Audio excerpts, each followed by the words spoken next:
Friends, పూణేకి సంబంధించిన చేతన్, అలాగే కేతన్, ఇంకా సియా, వీళ్ళ ముగ్గురి మధ్య చాలా పెద్ద విషయం చోటు చేసుకుంది. నిజానికి ఈ అమ్మాయి, సియా అనే అమ్మాయి, కేతన్ అగర్వాల్కు కాబోయే భార్య. ఆల్రెడీ వీళ్ళకి ఎంగేజ్మెంట్ అయిపోయింది. ఇదంతా మనకి తెలిసిన స్టోరీ. కానీ మ్యాటర్ ఏంటి అంటే, ఫస్ట్ బేసికల్లీ పోలీసులు కూడా దీన్ని స్లిప్ అయిపోయాడు పాపం, ఫోటోలు తీసుకుంటున్నప్పుడు స్లిప్ అయిపోయాడు అని ఆ ధ్యాసలోనే ఉన్నారు. ఎందుకనంటే ప్రజెంట్ సోషల్ మీడియాలో మనం చాలా సందర్భాల్లో చాలా వింటున్నాం. ఏమనంటే ఒక అమ్మాయి రైల్లో ఫోటో తీసుకుంటూ కింద కాలు జారి పడిపోయింది. ఇట్లాంటివి మనం చాలా వింటున్నాం. ఎందుకనంటే ఫోటోలు లేదా వీడియోలు తీసే మైకల్లో యువత అలా ఉన్నారు. సో దీన్ని అనువుగా తీసుకున్న ఈ సియా అనే అమ్మాయి పూర్తిగా కేసుని క్లోజ్ చేసేసింది. కానీ ఈ అబ్బాయి కేతన్ అగర్వాల్ అంత్యక్రియల సమయంలో మొత్తం తారుమారైపోయింది స్టోరీ. అయితే ఈ కేతన్ అగర్వాల్ చెల్లెలు ఉంది కదా, సంజన అనే అమ్మాయి అనమాట. ఆ అమ్మాయి పేరు సంజన అగర్వాల్. అయితే ఆ అమ్మాయికి మొదటి నుంచి కూడా ఈ అమ్మాయి సియా మీద చాలా డౌట్ ఉంది. కారణాలు ఏంటి అనేది కనుక చూస్తే చాలా కారణాలు బయటపడ్డాయి. ఫస్ట్ బేసిక్ పాయింట్ ఏంటి అంటే, వీళ్ళు అంటే ఈ ఈ అమ్మాయికి ఒక సిస్టర్, ఒక బ్రదర్ ఉన్నారు. అలాగే కాబోయే అబ్బాయి ఉన్నాడు కదా కేతన్ కి కూడా ఒక సిస్టర్ ఉంది. సో వీళ్ళు ముగ్గురు అంటే సియా బ్రదర్ సిస్టర్, అలాగే కేతన్ సిస్టర్, మొత్తం 5గురు కలిసి బాలి ట్రిప్ వేసుకున్నారు. ఇది ఎప్పుడు పెళ్లికి ముందే, అంటే సుమారుగా ఈ ఘటన జరిగే ఒక వారం 10 రోజుల ముందు వాళ్ళు బాలి ట్రిప్ వేసుకున్నారు. బాలి ట్రిప్ ఎందుకు వేసుకున్నారంటే పెళ్లి చేసుకునే ముందు కొద్దిగా కొన్ని స్వీట్ మెమరీస్ ఉంటాయి కదా. అంటే కొంచెం యూత్, అంటే ఈ అమ్మాయికి 20 ఏళ్ళు, ఆ అబ్బాయికి 26 ఏళ్ళు కాబట్టి కొన్ని స్వీట్ మెమరీస్, ప్రైవసీగా గడపడానికి కోసం అని 5గురు ప్లాన్ చేసుకున్నారు పిల్లలు. అది కూడా పేరెంట్స్ పర్మిషన్ తోనే జరిగింది. అయితే ఏమైంది, కరెక్ట్గా ఎయిర్పోర్ట్కి వెళ్ళే సమయంలో ఈ అమ్మాయి నాకు టాయిలెట్ వస్తుందని చెప్పేసి బండిని పక్కన ఆపేసేసి తను ఏం చేసింది, ఈ కేతన్ పాస్పోర్ట్ని పరపర చించేసింది అనమాట. చించేసి ఇది ఎవరో ఎలుకలు కొట్టేసినట్టున్నాయని అబద్ధాలు ఆడింది. ఎందుకు అలా అబద్ధం ఆడింది అంటే, బాలీకి వెళ్తే వాళ్ళిద్దరూ కూడా కొంచెం రొమాంటిక్గా దగ్గర అయితే, ఆ దగ్గర అయిన తర్వాత పెళ్లికి తను ఇంకాస్త దగ్గర అవుతుంది కాబట్టి పెళ్లి చేసుకునే ఉద్దేశం తనకు లేదు కాబట్టి ఆ రకంగా చేసింది. అప్పుడే చనిపోయిన కేతన్ వాళ్ళ సిస్టర్ సంజనాకి అనుమానం వచ్చింది. ఇదేంటి, మా అందరి పాస్పోర్ట్లు అక్కడే ఉన్నాయి, కేవలం అన్నయ్య పాస్పోర్ట్ మాత్రమే ఎందుకు అలాగా అయింది అని చెప్పేసి చాలా ఇదయింది అనమాట. సరే, అది వదిలేసింది. తర్వాత మే 31వ తారీఖు, జూన్ 3వ తారీఖు, జూన్ 14వ తారీఖు, జూన్ 18వ తారీఖు, ఇలాగా ఒకటి కాదు రెండు కాదు, అదే హిల్ ఫోర్ట్ ఏరియాకి పదే ఈ అబ్బాయిని తీసుకెళ్తూ ఉందన్నమాట. ఇప్పుడు ప్రజెంట్ ఎలా ఉంది పరిస్థితులు అంటే, ఫోటో షూట్ కి రకరకాల ప్రదేశాలు ఉంటున్నాయి. అంత దూరం వెళ్ళి, అంటే పూణే నుంచి దాదాపుగా 1.5 గంటల సేపు కార్లో జర్నీ ఉంటుంది. ఆ ఫోర్ట్ ఏదైతే ఉందో ఆ కిల్లాకి తను పదే వెళ్తుండడంతో వీళ్ళకి అనుమానం వచ్చింది. అదేంటి, ఇంత చిన్న ప్లేస్ కి వాళ్ళు అన్నిసార్లు వెళ్ళటం ఏంటి అనేసి. ఒకసారి వాళ్ళ అమ్మగారు క్యాన్సిల్ చేసినా కూడా లేదు నువ్వు అదే ప్రదేశానికి రావాలి అని చెప్పేసి బలవంతం చేసింది.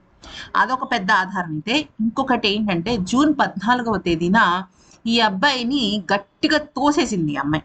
తోసేసిన తర్వాత ఆ అబ్బాయి అక్కడున్న చెట్టుని పట్టుకుని కొన ఊపిరితో పోరాడాడు. ఆ సమయంలో తనకి గుండె జారినంత పని అయిపోయింది. ఇమీడియట్ గా తను ఏం చేశాడు, ఇంటికి వచ్చి వాళ్ళ సిస్టర్ కి, వాళ్ళ పేరెంట్స్ కి చెప్పాడు. ఇట్లాగా పాము వచ్చింది, పాము రాగానే నన్ను తన పక్కకు జరిపింది. జరిపే సమయంలో నేను కాలు జారి పడబోయాను, కానీ అక్కడ లక్కీగా చెట్టు ఉండడం వల్ల నేను బ్రతికిపోయాను అని చెప్పేసి చెప్పాడు.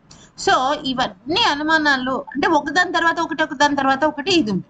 ప్లస్ ఈ అమ్మాయి ఫోన్ చూస్తే, అంటే ఫోన్ చూడటం అంటే వాట్సాప్ లో జనరల్ గా ఎన్నింటి వరకు మనం ఆన్లైన్ లో ఉన్నాం, లాస్ట్ ఎప్పుడు చూసాం అనేది కూడా మనకు కనబడుతుంటుంది. అయితే ఈ అమ్మాయి ఎప్పుడు కూడా ఆన్లైన్ లో ఉంటూ ఉంటుంది. కానీ ఈ అబ్బాయి కేతన్కి మాత్రం నేను నిద్రపోతున్నాను, నేను మెలకుగా ఉండటం లేదు అని చెప్పేసి నాటకాలాడుతూ తను చాలా విషయాల్లో బయటపడింది. సరే, అంత్యక్రియలు పూర్తయిన తర్వాత అసలు ఏం జరిగింది, మీరు ఏ ఫోటోలు తీసుకున్నారు, అంత దూరం వెళ్లాల్సిన అవసరం ఏంటి అంటూ పదే చనిపోయిన కేతన్ వాళ్ళ సిస్టర్ సంజన ప్రశ్నలు అడగడంతో ఈ అమ్మాయి సియాకి అస్సలు మాటే రాలేదన్నమాట. ఏదో పొంతన లేని ఆన్సర్స్ అన్ని చెప్తూ వచ్చింది. ఎందుకంటే ఈ అమ్మాయికి 20 ఏళ్ళు, చంపడానికి ఉన్న ధైర్యం అబద్ధాలు చెప్పడానికి తడబడిపోయింది. ఎందుకనంటే కేతన్ వాళ్ళ సిస్టర్ ఆ రకంగా ప్రశ్నలు అడిగింది. అంతేకాకుండా తన చాటింగ్ హిస్టరీ కూడా కొద్దిగా తేడాగానే కనిపించింది. అంటే తన ప్రవర్తన పూర్తిగా కేతన్కి అంటే మనస్ఫూర్తిగా నన్ను ఇష్టపడుతున్నట్టు లేదు, అది చెప్పేస్తుంది అనమాట.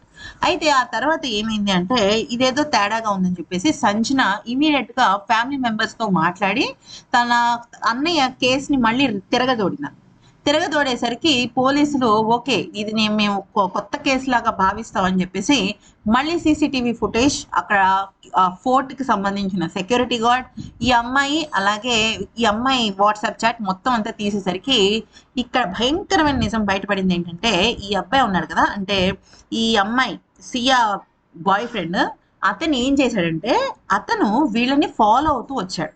ఆ సమయంలో అక్కడ వేడి దాదాపుగా 35 డిగ్రీలు ఉంది. 35 డిగ్రీలు ఉంటే ఈ అబ్బాయి అంటే ఎవరు ఈ అమ్మాయి లవర్ ఏం చేశాడంటే మందంగా ఉన్న హుడ్డీ వేసుకుని మొహం తనకు సంబంధించిన ఫేషియల్ అంతా కూడా కవర్ చేసాడు. చెమటలు ఒక పక్కన కారుతుంటే హుడ్డీ ఎందుకు వేస్తారు? హుడ్డీస్ కేవలం సాయంత్రాలు వేస్తారు, లేదంటే చలి ప్రదేశంలో వేస్తారు. 35 డిగ్రీస్ ఉన్న చోట హుడ్డీ ఎవరు వేరు. అందులోనూ అతను ఎలాగంటే చాలా అనుమానాస్పదంగా వీళ్ళు ముందు వెళ్తుంటే అతను వెనకాల ఫాలో అవుతున్నాడు. ఈ అమ్మాయి ఒకసారి వెనక్కి తిరిగి చూసేసరికి అతను ఏమీ తెలియనట్టుగా కూర్చుని పోతున్నాడు. దాంతో పోలీసులకి ప్రధానమైన అనుమానం ఇక్కడే వచ్చింది. ఇమీడియట్ గా సెక్యూరిటీ అతను ఉంటాడు కదా కోర్టు దగ్గర సెక్యూరిటీ అతను, వాళ్ళని పిలిస్తే అవును సార్ వీళ్ళు వచ్చిన 20 నిమిషాలకే అతను వచ్చాడు. అతను అస్సలు దాన్ని ఏమంటారు టికెట్ కొనడానికి కూడా నిరాకరించాడు. తన దగ్గర ఫోన్ లేదని చెప్పాడు, చేంజ్ లేదని అన్నాను, నాకు చేంజ్ కావాలన్నాడు, ఇలా రకరకాలుగా తను నాతో గొడవ పెట్టుకున్నాడు అని చెప్పాడు అన్నమాట.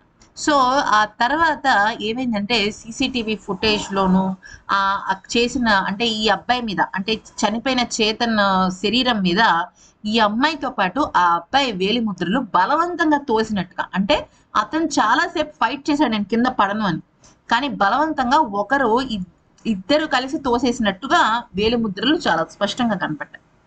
దాంతో ఇద్దరి చాటింగ్ హిస్టరీలు దానికి సంబంధించిన ప్రతి విషయం బయటపడితే దాంతో ఊహించని విషయాలు బయటకు వచ్చాయి. ఈ అమ్మాయి మొదటగా పెళ్లి చేసుకోకుండా పారిపోదామని ప్రయత్నించింది, కానీ అమ్మా నాన్నల పరువు గురించి ఆలోచించి ఆ రకంగా చేయలేదు. అమ్మా నాన్నల పరువు, ఆ ఇంటి పరువు తనకి ముఖ్యం, కానీ ఒక నిండు ప్రాణం మాత్రం తనకు అవసరం లేదు. ఇంతకన్నా దారుణమైన విషయం ఉంటుందా ఫ్రెండ్స్? ఒక్క విషయం చెప్పాలనుకుంటున్నాను ఈ సందర్భంగా. ఎవరైనా సరే పెళ్లి ఇష్టం లేకపోయినా, పెళ్లి చేసుకున్న తర్వాత భర్త లేదా భార్య నచ్చకపోయినా, ఏ పిల్లలు నచ్చకపోయినా, ఏదైనా మీ కార్యక్రమాలకి అడ్డుగా ఉందని అనిపించిన దయచేసి వాళ్ళని అక్కడితో వదిలేసి మీ పని మీరు చేసుకోండి. అంతేగాని ఒకళ్ళని చంపటం లేదా ఇంకొకళ్ళ చేత చంపబడ్డం అనేది చాలా పెద్ద వికృతమైన చేష్టలు. ఈ అమ్మాయి నాకు పెళ్లి వద్దయ్యా, నువ్వు పక్కకి వెళ్ళిపో, నాకు వేరే బాయ్ ఫ్రెండ్ ఉన్నాడు అని ఒక్క మాట అటు పెద్దలకి ఉంటే సరిపోయి ఉండేది. అసలు ప్రాణం పోయేంత వరకు ఈ అమ్మాయికి ఇంత చేస్తే 20 ఏళ్ళు, ఈ అమ్మాయి బాయ్ ఫ్రెండ్ ఉన్నాడు కదా చేతన్ అనే అతనికి వచ్చేసరికి 28 ఏళ్ళు ఎంతో దగ్గర కొంచెం అటు ఇటుగా. అయితే ఇంకా వీళ్ళిద్దరు కలిసి ఇంత దారుణాన్ని గొడిగట్టారంటే మీరు ఆలోచించుకోండి. ఇదే ప్రీ ప్లాన్, ఒక నిమిషంలో జరిగిన ఆవేశపూరితమైన విషయం కాదు. దాదాపుగా 2-3 వారాల నుంచి ప్లాన్ వేస్తున్నారు.